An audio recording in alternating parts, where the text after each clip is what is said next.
ادخلوها بسلام ذلك يوم الخلود لهم ما يشاءون فيها ولدينا مزيد.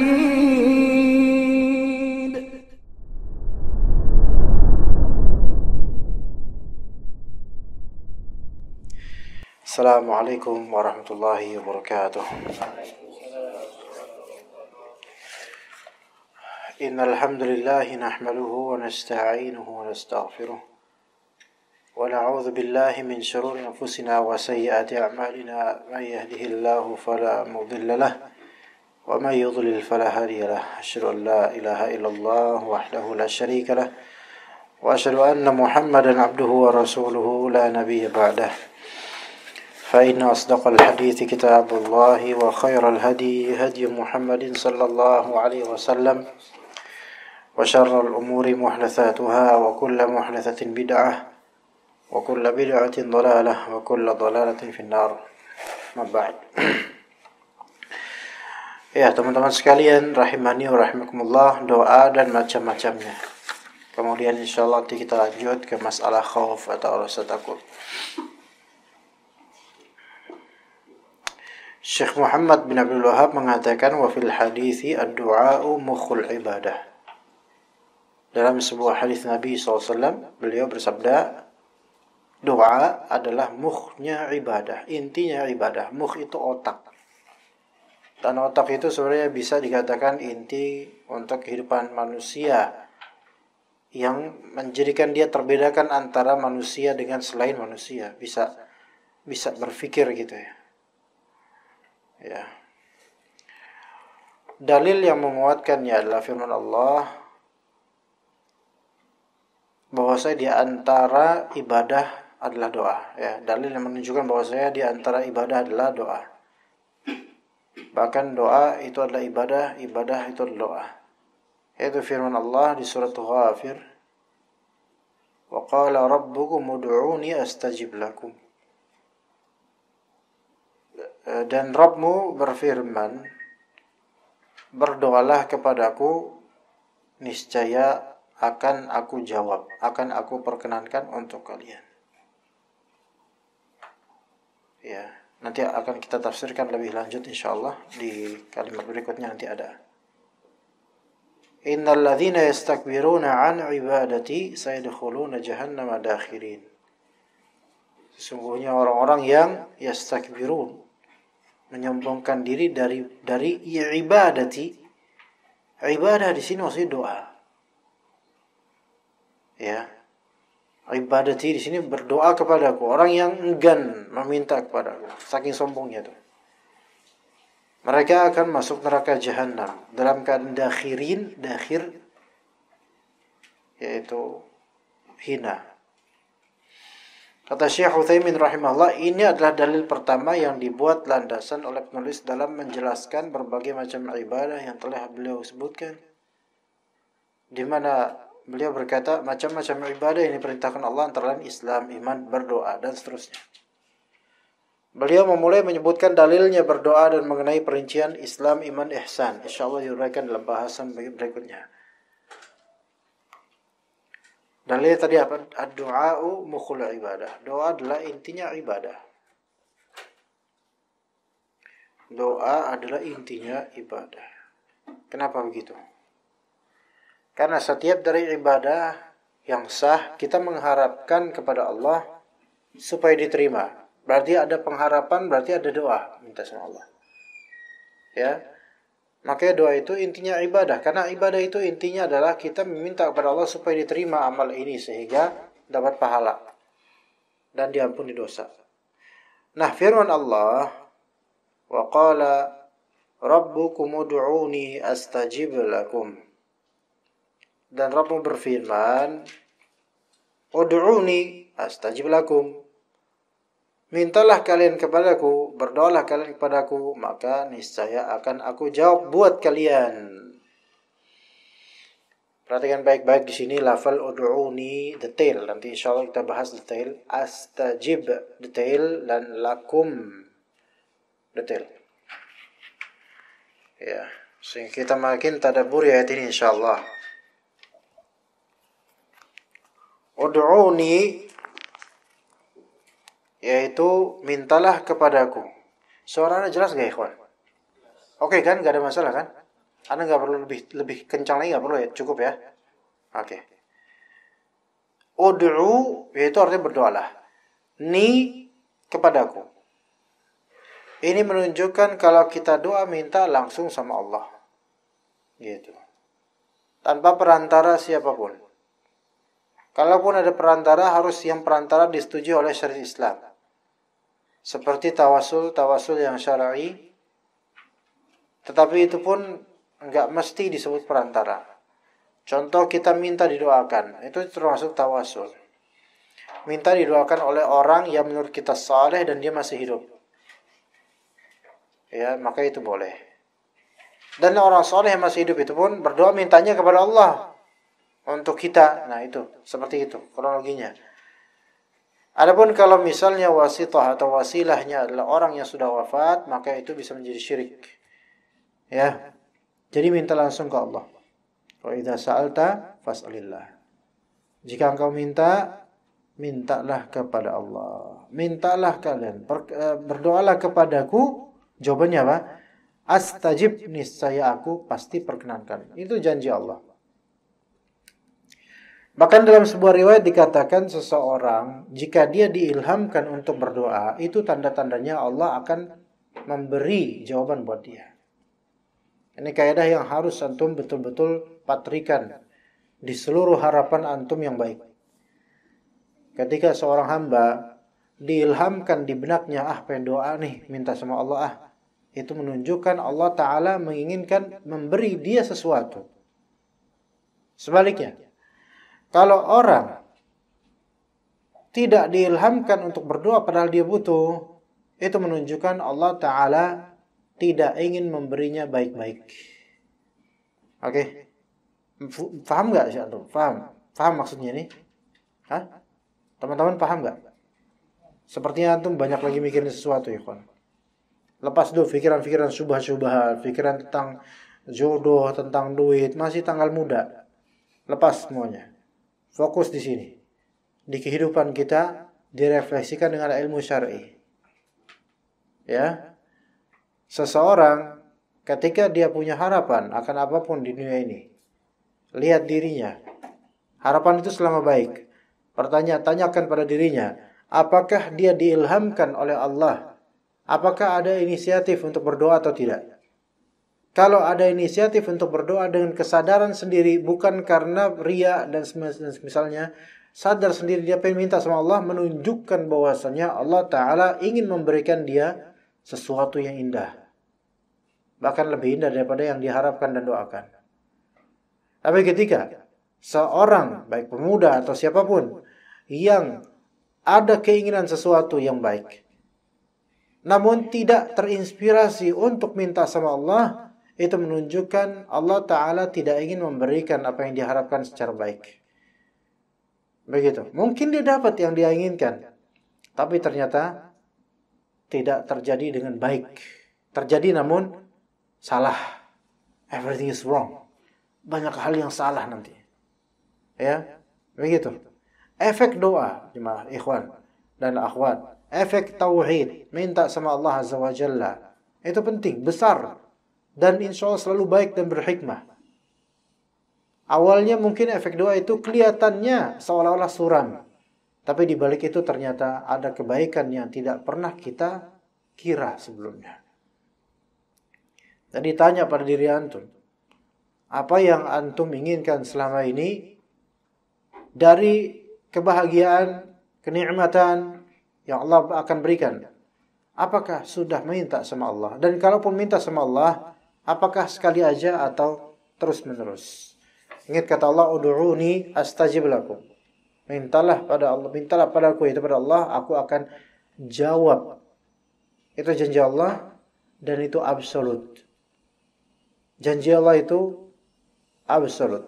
Wa'adallah la yukhlifullahu wa'dah. Janjinya Allah, Allah tidak akan menyelisihi janjinya. Walakinna aktsaran nasi la ya'lamun. Tapi kebanyakan manusia mereka tidak tahu. Kemudian dalam ayat lain, innallaha la yukhliful mi'ad. Allah tidak akan menyelisihi janjinya sendiri. Nah, janji Allah yang pasti adalah Allah akan menjawab doa hamba jika berdoa kepadamu. Kata Allah Ta'ala di ayat lain, ujibu da'watad da'i idza da'ani. Aku menjawab doanya pendoa jika dia berdoa minta langsung padaku. Itu janji Allah. Jadi hanya satu janji yang absolut, yaitu janjinya Allah Azza wa Jalla yang tidak akan dilanggar. Janji baiknya Allah Azza wa Jalla. Namun kadang-kadang permintaan itu pengen cepat-cepat rampung jawabannya. Namun ternyata agak larut dan agak lama jawabannya. Ya. Apakah itu berarti Allah tidak menjawab? Sebelum kita menjawab pertanyaan itu, kita lihat diri kita. Apakah selama berdoa memang ikhlas? Itu satu. Apakah kita memakan harta haram, mengenakan pakaian haram, minum minuman yang haram? Itu dua. Yang ketiga, apakah kita pernah menzalimi orang lain dari segi harta atau kehormatan? Itu coba lihat. Karena barangkali hal-hal tersebutlah yang menghalangi doa kita. Jadi harus tuduh dirinya sendiri, bukan tuduh Allah ketika seolah-olah tidak kunjung terjawab. Kalau ternyata kita sudah berusaha ikhlas, alhamdulillah. Kemudian kita membebaskan diri dari kezaliman, alhamdulillah. Kemudian kita tidak mengenakan yang haram atau makan yang haram, tapi tidak kunjung segera terjawab. Ketahuilah Nabi SAW telah mengisyaratkan hal itu, bahwa jawaban itu bisa saja sesuai dengan harapan antum, bisa saja diundur, atau bahkan diganti oleh Allah Azza wa Jalla dengan hal yang sepadan atau lebih baik. Atau bisa saja yang ketiga, Allah Ta'ala menyimpannya untuk hari akhir supaya pahalanya banyak. Tapi yang absolut dan pasti, Allah tidak akan melanggar janjinya. Hanya saja hamba itu meminta atau menyuruh? Coba. Hamba itu meminta apa menyuruh? Meminta.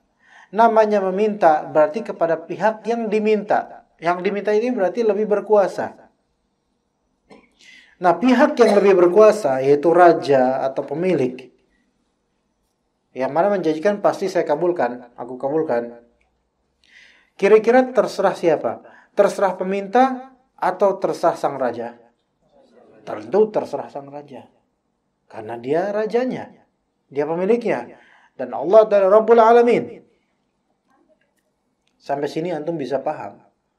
Kenapa kok udah nanya minta sama Allah, sampai sekarang belum kelihatan pintu jawabannya. Sampai sini antum paham bahwa kita itu budak, kita tuh hamba Allah. Namanya hamba, tugasnya minta aja dulu. Pasti dikabulkan. Hanya saja sang raja ini punya kebijaksanaan yang kita tidak milikinya. Yang boleh jadi kalau disegerakan itu akan menjadi fitnah buat diri kita.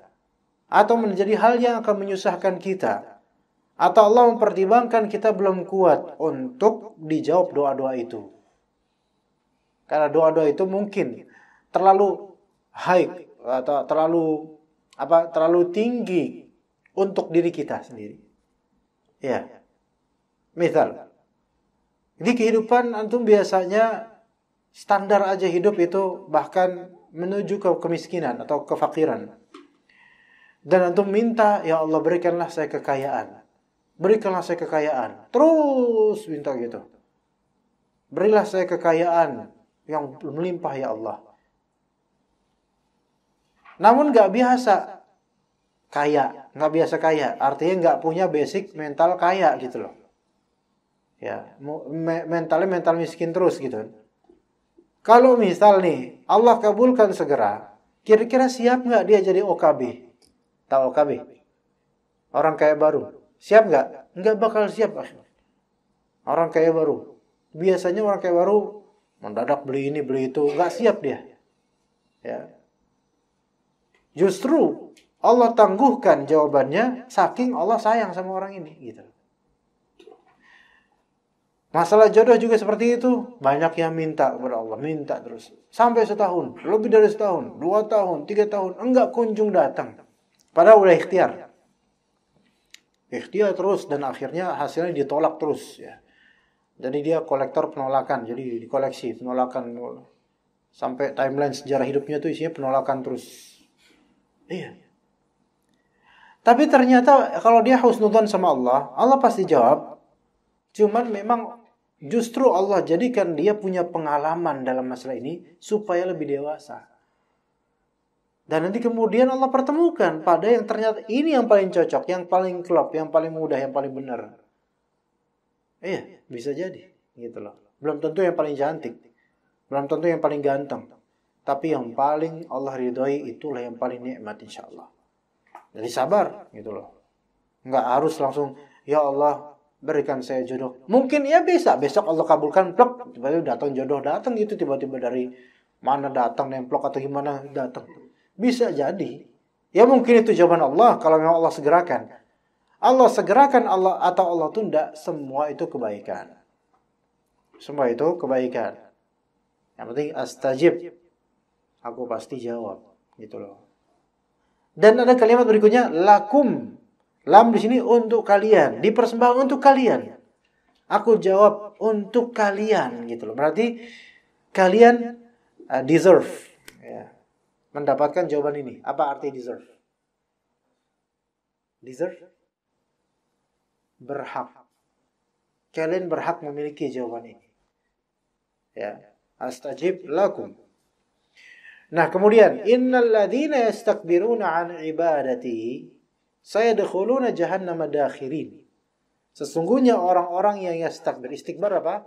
Sombong. An ibadati, sombong terhadap berdoa, minta padaku. Jadi enggak mau minta sama Allah. Bahaya itu. Kecuali kalau memang antum ada rencana buruk, itu jangan minta sama Allah. Ya. Melainkan taubat, bukan minta sama Allah. Kalau ada rencana baik, harapan baik, minta sama Allah. Kalau enggak minta sama Allah berarti mengandalkan diri sendiri atau mengandalkan makhluk, dan itu adalah kesombongan. Dan itu diancam oleh Allah masuk ke jahanam dengan hina.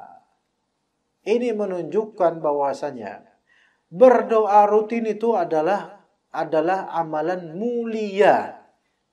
Dan pendoa kepada Allah adalah orang-orang mulia. Sebaliknya, orang yang merasa dirinya mampu tanpa berdoa, maka dia orang yang rendah dan hina. Dalam artian lain, doa yang paling tinggi itu di sholat. Maksudnya sholat maknanya doa. Orang yang sholat pasti punya harapan.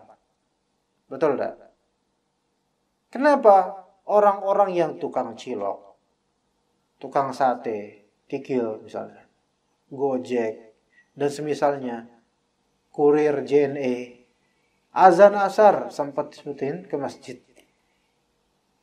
Yakin gak kalau mereka itu pasti di hati mereka ada harapan? Pasti. Pasti.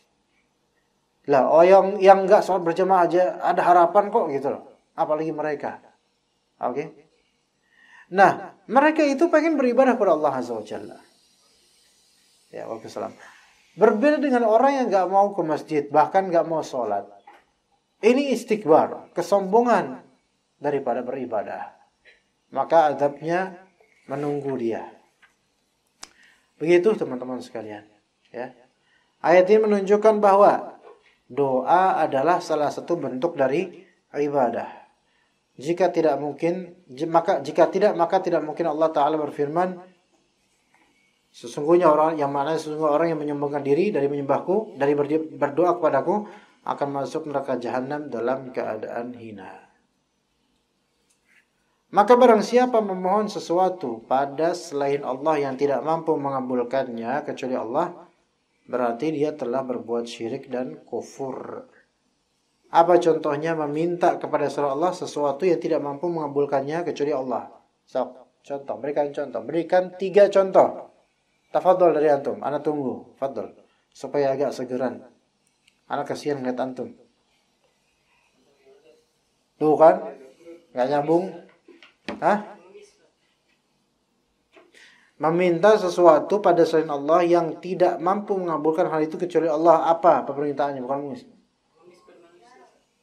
Apa? Apa akhwat? Jawab apa tadi? Sendal. Umur panjang, benar. Apa lagi? Selawatan. Keselamatan, oke. Keselamatan di akhirat, oke. Apa, bro? Rezeki. Oke. Tadi aku apa jawabnya? Umur panjang. Kalau minta sama manusia umur panjang, maka syirik.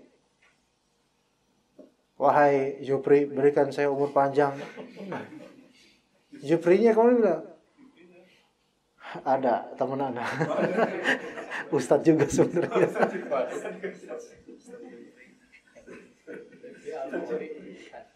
Bukan Jupri Al-Bukhari. Gak mungkin.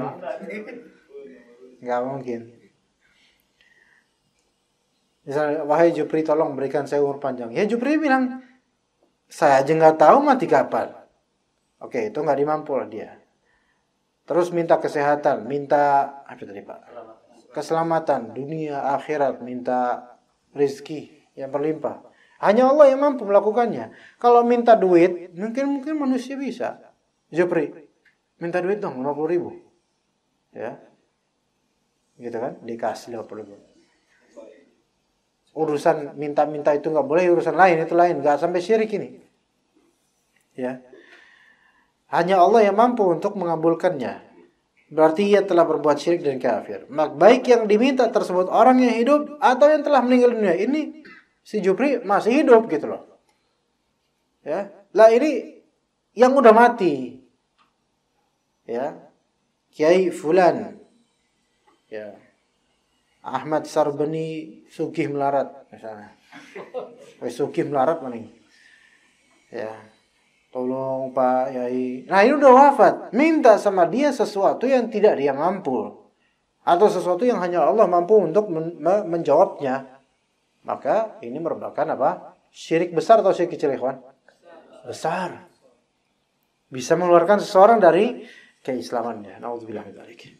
Barang siapa memohon atau minta sesuatu pada makhluk hidup yang ia mampu mengabulkannya, maka hal tersebut tidak menjadi masalah. Seperti ucapan seseorang, wahai fulan berilah saya makan, wahai fulan berilah saya minum. Kalau yang diminta itu memang ada interaksi sama kita, atau mungkin berinteraksi sama kita. Kalau nggak mungkin berinteraksi sama kita, nggak malah syirik jadinya. Yang mungkin, coba contoh misalnya tadi di depannya antum minta sama emak antum, mak minta duit mak gitu. Buat apa? Buat main PS. Nah, syirik gak ini? Enggak lah, orang maknya. Maknya masih hidup. Maknya masih hidup. Ya. Tapi kalau misalnya gurunya, ustadznya masih hidup tapi jaraknya jauh. Ustadznya di Cilangkap, antumnya di Jatibening. Terus dengan telepati antum minta ke ustadz antum, ustadz, ana minta fulus. Oh iya, ana minta fulus. Pertama, ustadznya juga lagi butuh fulus juga ternyata. Itu pertama. Kedua, antum nggak ada nyambung, nggak ada komunikasi secara real, baik berhadapan langsung atau dengan internet, nggak ada telepon, tapi pakai hati. Ternyata sang ustadz juga merasakan itu, tuk gitu. Di hatinya ada bisikan, murid antum bokeh. Iya. Dan kemudian ustadznya juga mereply dong dari hatinya, blok, ya, mengirim wajahnya adalah lewat hatinya. Muridnya menerima, blok gitu kan. Waduh, muka ustadz saya muka miskin nih. Gitu. Kalau ini bisa terjadi, misalnya ini terjadi, siapa yang mengatur? Ini syaitan, bisikan syaitan ini. Syaitan. Ya, makanya seperti nggak boleh bisa menjadi syirik karena tidak ada posibilitas, ya, komunikasi yang real. Makanya syaitan bisa bermain dalam hal ini. Tapi kalau antum begini, antum tidur, tiba-tiba bermimpi orang tua antum lagi kesulitan. Terus langsung ada firasat nih orang tua, lagi sulit, antum telepon. Assalamualaikum, ibu, masya Allah, gitu, tanya kabar. Kumaha, damang, ya didamang-damangin, gitu. Emang ada kayak gitu, Pak? Oh gitu, beneran ada? Oh bener berarti ya. Padahal nggak salah, nah. Ya. Nah, terus habis itu, aduh, ibu butuh apa tuh? Tadi saya habis mimpi, gitu kan. Ternyata firasat anak ini benar gitu loh. Ini syirik nggak? Enggak syirik. Ini enggak syirik. Ini namanya firasah. Ya, tepat, tapi harus diklarifikasi dulu. Ya, karena belum tentu benar juga yang di hati itu. Begitu. Apalagi kalau mimpi itu mimpi buruk ya, maka jangan langsung memvonis seseorang dia kayak gini kayak gitu, jangan. Ya. Taib, itu firasat. Maka firasat enggak apa-apa insyaallah. Adapun yang meminta hal-hal semacam ini kepada orang mati sekarang, enggak hidup, atau orang yang tidak hadir di hadapannya yang tadi itu, minta mausatnya, maka ia menjadi musyrik. Karena tidak ada koneksi yang real. Ya. Karena orang yang mati atau gaib atau tidak ada, tidak hadir, tak mungkin mampu melakukan hal yang diminta. Kecuali ada koneksi teknologi seperti SMS, telepon, WhatsApp, dan seterusnya. Jika ia meminta kepadanya, berarti ia punya keyakinan bahwa yang mati atau si gaib tadi memiliki kemampuan luar biasa di alam ini. Karena itulah ia menjadi musyrik. Seperti yang gaib selain Allah, yaitu syaitan, jin. Kalau mintanya kepada jin, maka dia musyrik. Walaupun ada pembahasan para ulama, bagaimana kalau minta tolongnya sama jin muslim? Sebagian ulama membolehkan loh. Hanya saja dirinci, ikhwan. Di sini bentar. Kalau meminta tolong secara mutlak kayak gitu, itu berpotensi syirik. Kenapa? Walaupun ngaku jin muslim. Why? Kenapa? How do you know that he is muslim? Bagaimana antum tahu jin ini muslim? Ayo. Dia baca syahadat gitu sama antum. Ada loh jin kafir pura-pura baca syahadat. Jin munafik juga ada pura-pura baca syahadat. Kita nggak tahu status mereka. Kalau manusia saja yang KTP-nya agama .2 Islam, itu belum tentu dia Islam. Maksudnya belum tentu dia mempraktekkan Islam dengan benar, belum tentu dia sholat, ya kan? Itu yang konkret loh, yang zahir loh. Ya, tapi kita khususkan orang ini muslim kalau penampilan muslim. Kalau jin, bagaimana kita bisa tahu jin ini muslim? Mungkin, dia ngaku muslim. Dia bisa baca ayat. Betapa banyaknya jin-jin pabrik yang nyurupin orang-orang. Ustadznya datang ngeruqyah, ustadznya yang diralat tajwidnya. Itu ada cerita kayak gitu. Iya. Ustadznya diralat sama jinnya, padahal jinnya itu membangkang loh. Anda nggak tahu apakah jin ini mantan muslim atau pernah jadi orientalis belajar tajwid tapi nggak mau masuk Islam, Anda nggak tahu. Tapi itu terjadi, happening bro. Lah, jadi kita nggak bisa memastikan. Penuh distorsi dan tipu daya jadi itu. Jadi jangan langsung antum telan bulat-bulat omongan jin. Saya muslim, saya ahlussunnah salafi. Ya misalnya. Jin muslim bilang gitu ya. Kita nggak tahu bener apa enggak kayak gitu. Ya, karena dia di alamnya. Kita di alam kita. Kita nggak bisa ngeliat dia bisa ngeliat kita dengan izin Allah. Ya, begitu. Maka nggak bisa dipastikan. Kalaupun misalnya nyurupin tubuh orang ini adalah muslim, atau kita mendengar bisikan-bisikan bahwa dirinya adalah jin muslim, terus kita minta tolong. Minta tolongnya apa dulu nih? Ya. Kalau minta tolong kamu jaga fulan. Syirik. Dan kadang-kadang sebagian orang kampung tuh kayak gitu. Anaknya dititipin, anaknya dikasih bekal. Ya. Tokonya dikasih pagar gaib atau penjaga macan putih, maung putih. Ya, padahal belum tentu mau, bisa aja kecewa, tapi pura-pura jadi maung kita nggak tahu. Namanya jin kan bisa pura-pura, bro. Ya enggak? Iya, kita nggak tahu apa itu jin kelabang atau dia jin kita nggak tahu. Pura-pura jadi jin macan putih, siapa tahu nipu pandangan mata kita.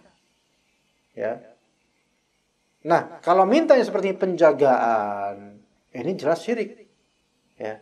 Kalau misalnya dia ngaku jin muslim, kita minta pada dia, kamu tolong dakwahin Islam di kalangan kamu, maka itu boleh. Tapi udah cukup di situ aja ngomongnya, nggak usah Diterusin nanti kalau udah ada yang masuk Islam, lapor sama saya biar bisa jadi khadam saya. Ya, ini mungkinan ngadi-ngadi kalau bahasa sekarang tuh, yang ada-ada aja gitu kan. Ya begitu. Jadi meminta kepada yang gaib selain Allah itu syirik. Bahkan termasuk minta kepada makhluk yang soleh seperti malaikat, karena gaibnya dia maka tidak boleh kita minta sama dia. Tapi sekarang gimana kalau Nabi Ibrahim diriwayatkan ketika ada di api akan dibakar oleh kaumnya. Tapi kata Allah, kuni barda wa salama. Jadilah api yang dingin dan selamat Nabi Ibrahim. Nabi Ibrahim alaihissalam tidak terbakar karena dinginnya gitu loh. Nah, kemudian datanglah ada sesosok malaikat yang menawarkan bantuan. Nabi Ibrahim alaihissalam tidak menerima penawaran bantuan itu. Padahal sebenarnya kalau emang malaikat itu menawarkan bantuan, bukan berarti malaikat mengajak syirik, bukan. Karena malaikat ini sudah menzahirkan diri dan merupakan takdir Allah, ditugaskan oleh Allah Ta'ala untuk menawarkan bantuan. Malaikat itu tidak akan berbuat sesuatu kecuali pasti disuruh oleh Allah. Makanya menawarkan bantuan. Allah Ta'ala suruh malaikat ini datang menawarkan bantuan. Ternyata Nabi Ibrahim cukup Allah saja. Begitu juga Nabi Muhammad SAW ketika dilawan oleh sebagian kaum, ada malaikat penjaga gunung yang menawarkan bantuan. Pernah dengar gak? Kalau itu udah nawarin bantuan kayak gitu, sebenarnya oke, boleh. Karena malaikat gitu loh. Gak mungkin malaikat ini menawarkan kecuali pasti Allah yang nyuruh untuk mereka tawarkan gitu loh. La ya'sunallaha ma amrahum wa yaf'aluna ma yu'marun. Itu malaikat. Tidak akan menyelisih, tidak akan membangkang atas apa yang Allah Ta'ala perintahkan. Dan pasti akan melaksanakan apa yang Allah perintahkan. Itu malaikat. Malaikat itu sejengkal pun tidak akan berbuat kecuali hal yang memang diperintahkan oleh Allah. Itu malaikat, beda dengan manusia. Tapi dengan itu Nabi Muhammad tidak ingin untuk mengabulkan penawaran dari malaikat itu. Nabi Ibrahim juga enggak begitu. Ya. Padahal itu udah diutus oleh Allah Azza wa Jalla. Kalau kita sekarang lagi bengong, tiba-tiba datang makhluk astral atau makhluk gimana ya? Saya Mikail, kamu mau apa? Saya akan kawalkan kamu. Mikail gitu. Mikail dari mana? A'udzubillahi minasyaitonirrajim. Keluar tanduknya. Mikail kayak gini. Setan. Dulu ada seorang alim dulu sekali, entah dia Abdul Qadir Al-Jailani atau siapa, yang mana tahajudnya kuat. Suatu ketika lagi tahajud, asik tahajud, selesai tahajud dengan nikmatnya, berdekatan dengan Allah Azza wa Jalla, tiba-tiba ada selintas cahaya gitu, terang. Dan kemudian ada suara di cahaya itu. Wahai hambaku, engkau karena telah melakukan ibadah yang sangat-sangat rajin, maka aku gugurkan segala kewajiban untukmu, terserah engkau mau apa. Paham gak maksudnya? Aku gugurkan segala kewajiban, berarti dia udah gak perlu sholat lagi karena udah saking alimnya, udah saking solehnya.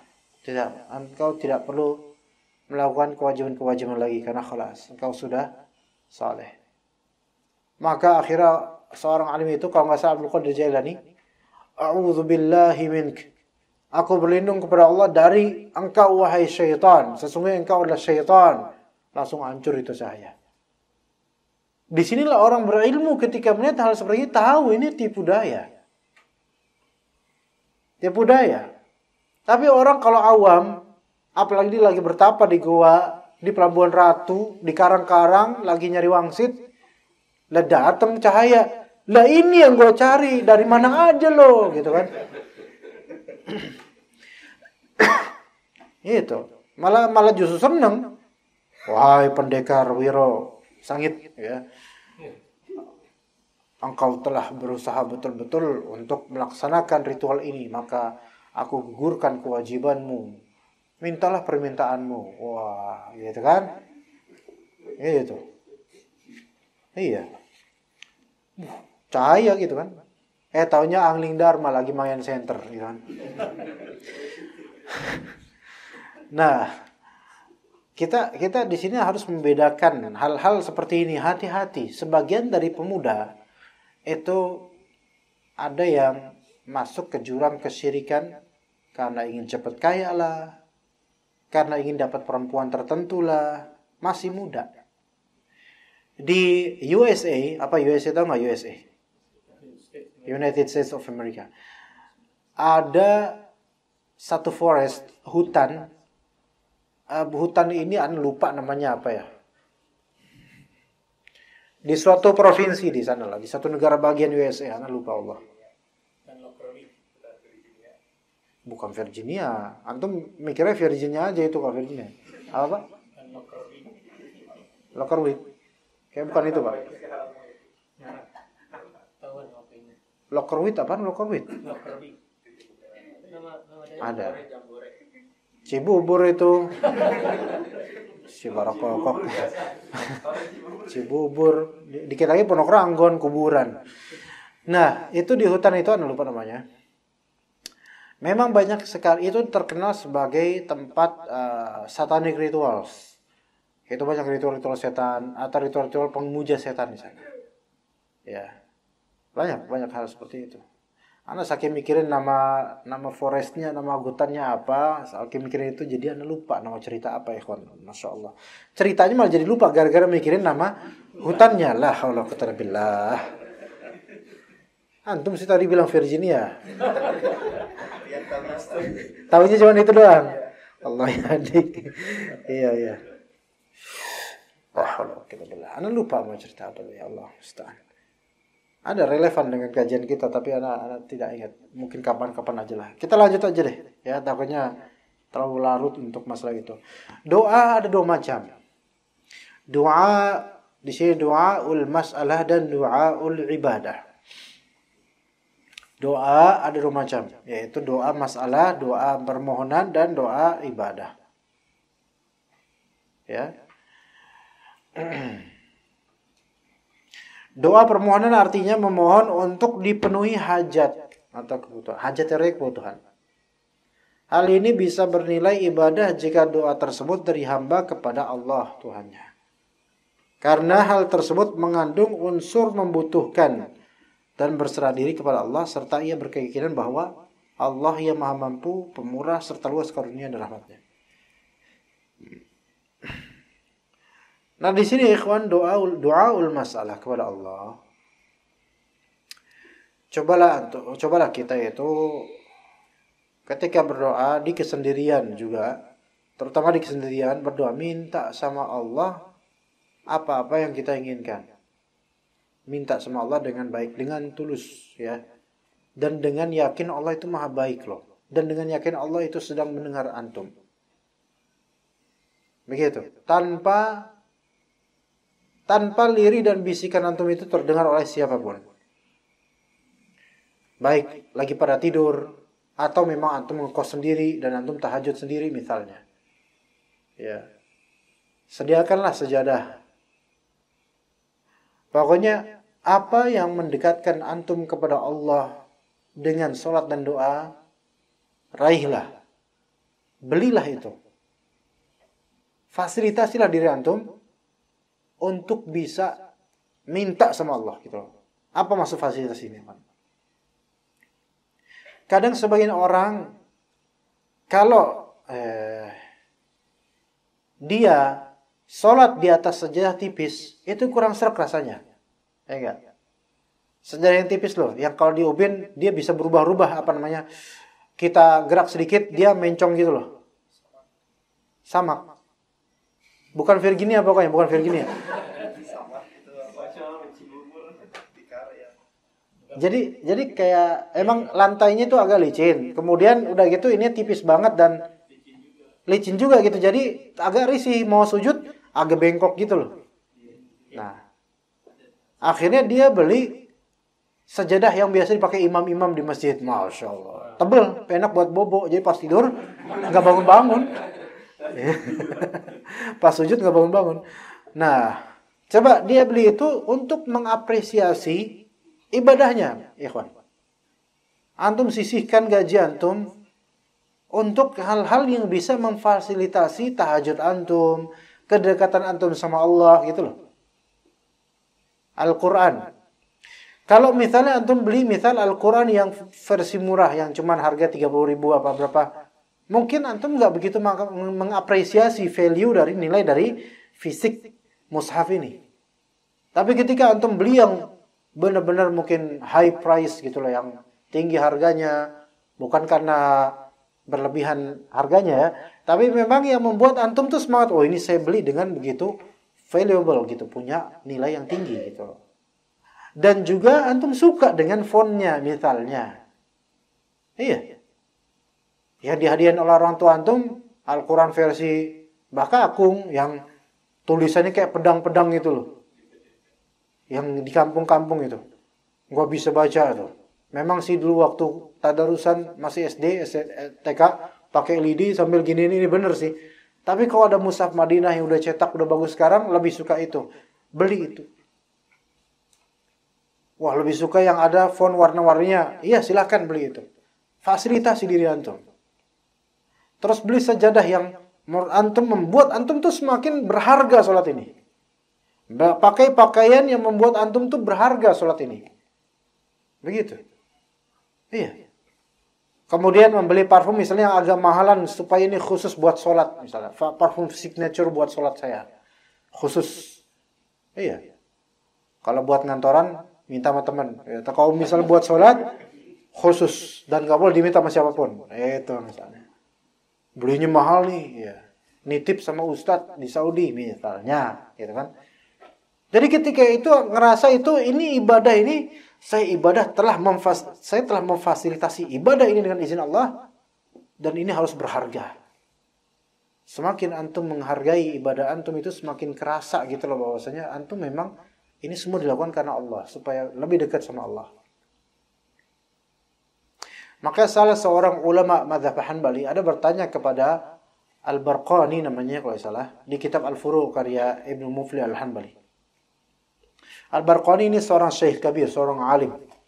Muridnya bertanya pada dia, "Ya syekh, antum mengajarkan kepada kami zuhud." Wahai Syekh Barqani, antum mengajarkan kepada kami zuhud. Tapi ya antum selalu memakai pakaian terbaik dan memakan makanan yang terbaik. Bagaimana dengan zuhud itu? Gitu loh. Paham gak maksudnya?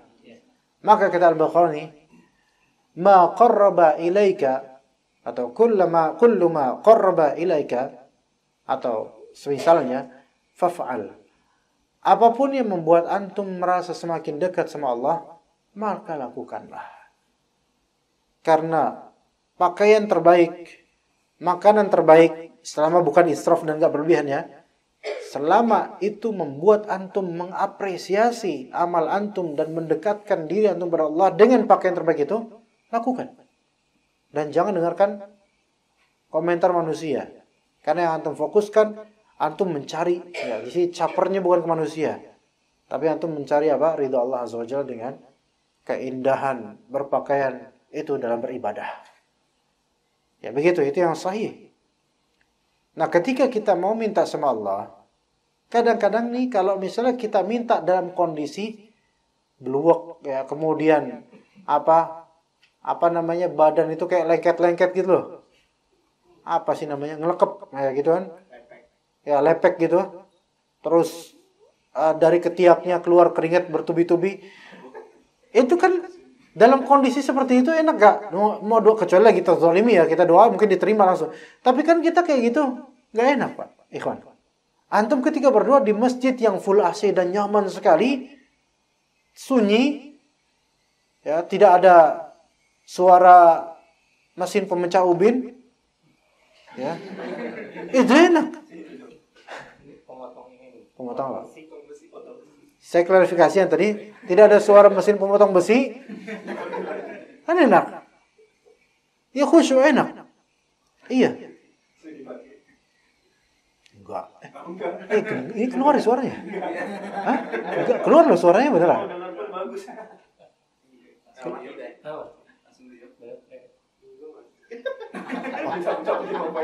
Nggak enak. Ya nggak apa-apa sih, bukan nggak enak kalau dia datang bawa alatnya gimana? Iya. Ya begitu ya kawan. Hari kalau antum pulang kampung nih, teman-teman nih pulang kampung di kampung tengah malam suara jangkrik dan seterusnya, dan antum ingat kenikmatan yang Allah berikan pada antum, mau tahajud di situ dengan suasana yang sunyi dan enak. Antum sediakan sajadah dan pakaian yang baik. Coba tahajud antum pakai kaos dagadu sama tahajud pakai baju koko yang nyaman, lebih dekat mana rasanya sama Allah? Tahu nggak kaos dagadu? Nggak tahu. Kaos partai misalnya, ada moncong putihnya, ya nggak bisa khusyuk. Apalagi itu nggak boleh pakai kaos seperti ini, nggak boleh. Ya, maka fasilitasilah diri kita dalam rangka berdekatan dengan Allah. Ya, begitu. Rasulullah itu memakai pakaian terbaik ketika di Id dan ketika kedatangan utusan dari negara lain atau agama lain. Di situ nilai ibadahnya ada loh. Karena Id itu memperlihatkan kenikmatan yang Allah berikan kepada kita di hari raya Id. Makanya di antara sunnah di hari Id adalah berpakaian terbaik. Walaupun sebagian salaf mengatakan, bukanlah Id engkau memakai pakaian terbaik. Ini enggak kontras, enggak kontradiktif, enggak. Artinya adalah antum amalkan sunnah Nabi SAW, yaitu memakai pakaian terbaik di hari raya. Tapi itu jangan jadikan barometer antum telah menang, antum telah ini, enggak. Itu hanya sebagai sunnah aja. Bukan sebagai barometer bahwasanya antum telah menjalani puasa Ramadan, telah diterima amalnya semua, enggak. Artinya itu bukan suatu bangga-banggaan pakaiannya. Melainkan pakailah pakaian terbaik ketika itu, karena Nabi SAW melakukannya. Karena itu dapat membuat kita semakin semangat untuk berhari raya. Dan itu merupakan anjuran dari Allah Azza wa Jalla. Ya, begitu. Ya, semoga Allah jadikan anak juga antum semakin memberikan value dan nilai pada amal-amal ibadah kita, terutama salat. Ya. Memang ada khilaf di antara ulama masalah sajadah dengan motif-motifnya. Apakah itu makruh atau boleh? Ala kulli hal, manusia itu ketika udah biasa, Rasulullah itu ya, ketika pakai pakaian yang ada alam itu corak. Alam itu satu renda yang membuat perhatian itu teralihkan padanya gitu loh. Alam, kayak misalnya itu logo gitu kan, itu alam namanya.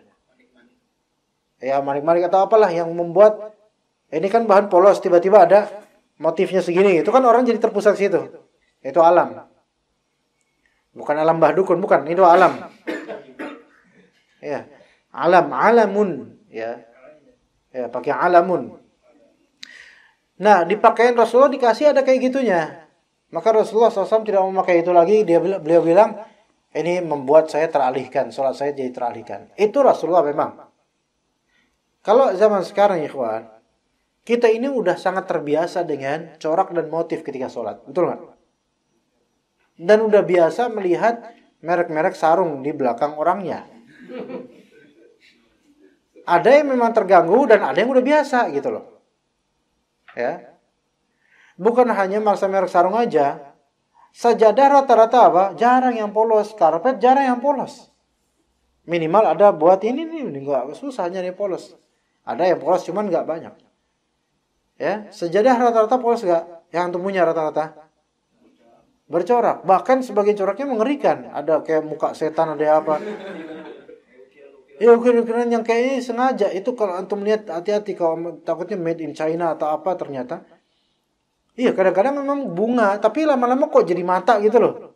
Terus ada mulutnya, ketawa gitu loh. Karena sering mendapatkan itu gitu. Nah, ini yang berbahaya kayak gitu ya. Tapi karena kita udah biasa dengan motif-motif dan corak, itu biasanya kita nggak terganggu. Atau jangan-jangan nggak pernah khusyuk, tapi kita merasa khusyuk. Jangan-jangan gitu. Jangan-jangan ya. Tapi ala kulli hal, kita pakai apapun yang memang membuat kita terbiasa mendekat pada Allah dengannya dan itu bukan melanggar syariat, maka insya Allah tidak masalah. Lakukanlah. Ya. Taib. Kemudian adapun doa ibadah biasanya bersangkutan melakukannya sebagai penyembahan terhadap yang diseru dengan doa, dengan harapan agar dia mendapatkan balasan dari pahalanya serta takut akan siksaannya. Yang demikian ini tidak boleh bagi yang berdoa memalingkannya kepada selain Allah. Jadi kalau beribadah hanya kepada Allah. Takut dosa, takut ini, takut itu, hanya kepada Allah. Barang siapa memalingkannya maka berarti dia telah berlakukan syirik besar yang membuatnya keluar dari agama Islam dan ia mendapatkan ancaman dari Allah sebagaimana dalam firman-Nya tadi Surat Ghafir ayat 60 yang telah kita bahas. Ya begitu ya ikhwas sekalian. Taib, mungkin materi mungkin cukup sampai sini. Jika ada pertanyaan dipersilakan. Ada pertanyaan tidak?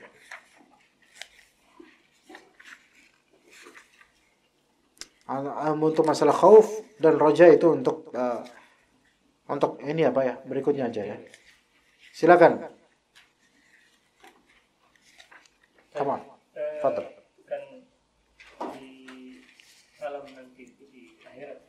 Ya, Pak. Jadi golongan yang diberikan naungan. Ya, Pak. Nah, apakah maksudnya salah satu adalah yang selalu hatinya terpaut dengan masjid. Ya. Ya, itu kan mungkin itu yang paling mudah, yang paling bisa dilakukan lah. Ya. Nah, itu seperti apa ciri-cirinya, Pak? Orang yang hatinya selalu terpaut dengan masjid. Baik. Ana nggak bisa mengatakan ciri-cirinya seperti Ana. Ana nggak bisa ngomong gitu, Pak ya. Bukan maksudnya, maksudnya hatinya itu seperti apa? Ya. Ya, di antara 7 golongan yang akan Allah berikan naungan adalah rajulun qalbuhu mu'allaqun bil masajid. Seseorang yang hatinya itu terpaut, terikat dengan masjid. Dan hal ini secara zahir hanya ada pada laki-laki.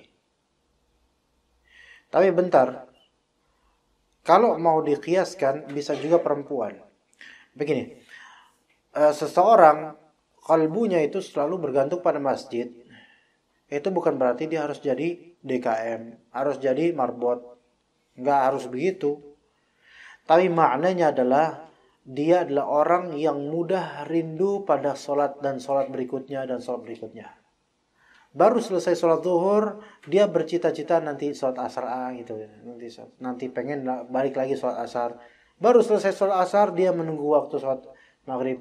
Artinya hatinya itu dipenuhi dengan gelora keinginan untuk selalu dekat pada Allah dengan ibadah sholat. Itu. Dan kalau memang ini maknanya dan insyaallah inilah maknanya untuk laki-laki lah ke masjid berjamaah. Adapun untuk perempuan bisa gak? Bisa. Bisa. Yaitu secara makna kalbu perempuan ini selalu rindu akan berdekatan dengan Allah dengan amalan sholat. Dan dia menjaga sholat 5 waktu di awal waktu perempuan ini. Laki-laki lebih-lebih. Karena ini menunjukkan disyaratkan laki-laki rajin berjamaah. Rajin sholat berjamaah. Kan sholat berjamaah biasanya di awal waktu di masjid. Gitu loh. Kalau perempuan ya, perempuan bisa di awal waktu tapi di rumah. Lebih afdal. Dan semoga masuk juga dalam kriteria ini. Karena sebenarnya bukan zat masjidnya yang diinginkan.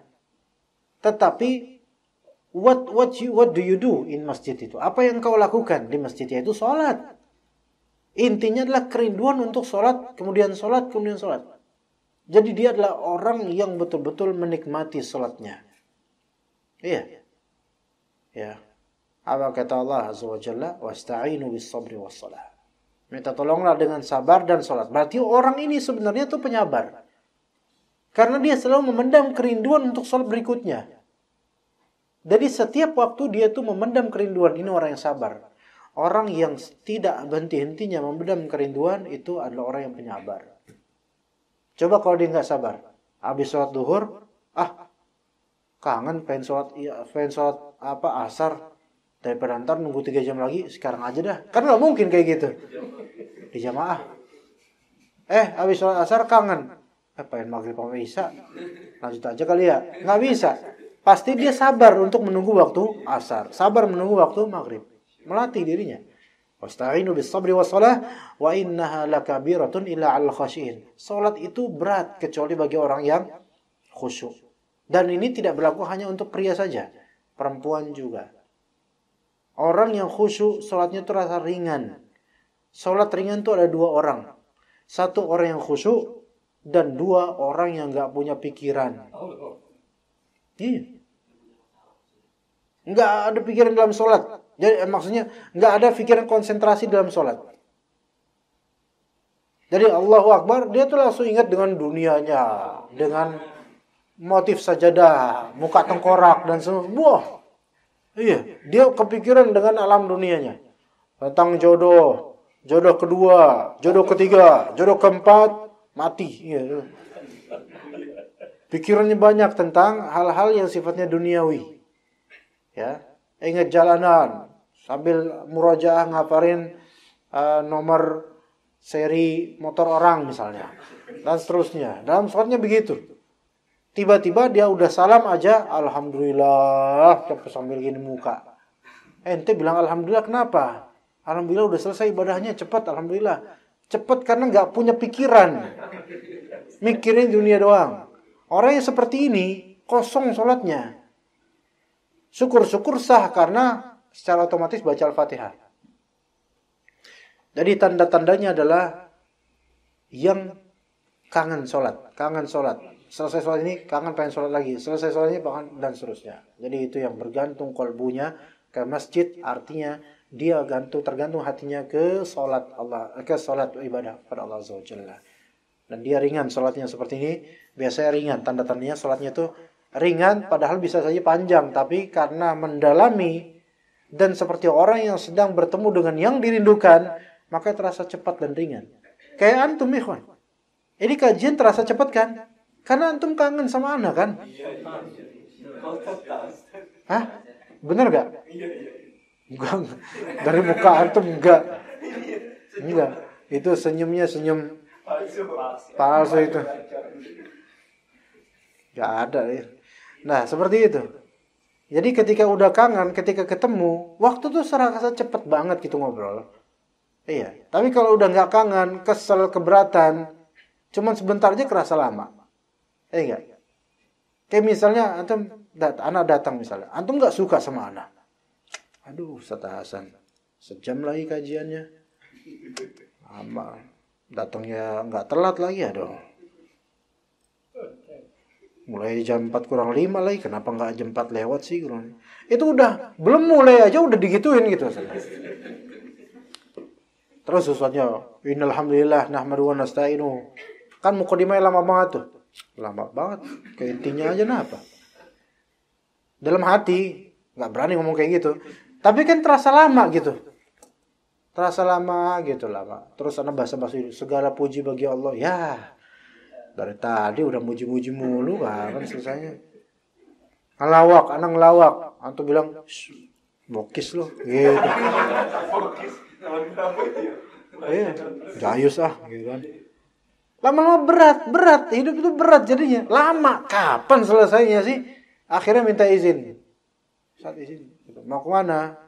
Mau ke belakang. Ke belakang apa ke depan gitu kata Ustaznya.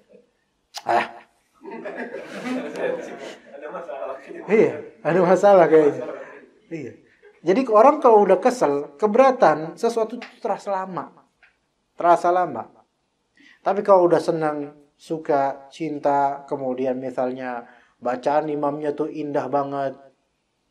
Ya. Bacaan surat Al-Mulk kerasa surat An-Nas. Iya.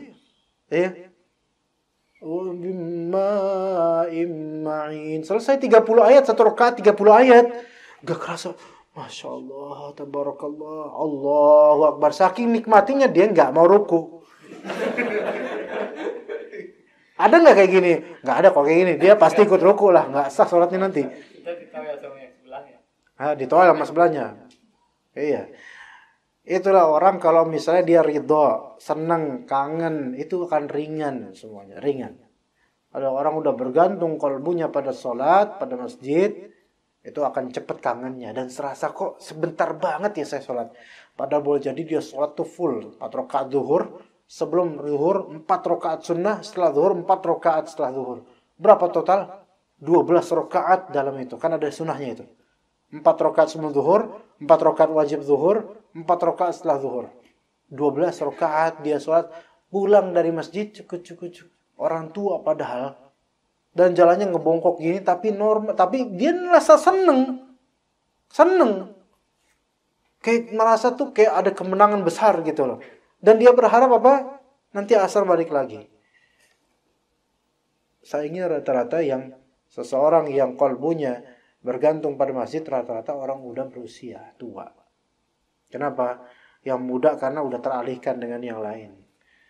Mungkin nanti kita pas udah baru tua, udah punya penyakit banyak baru engeh kalau sholat ini ternyata nikmat banget.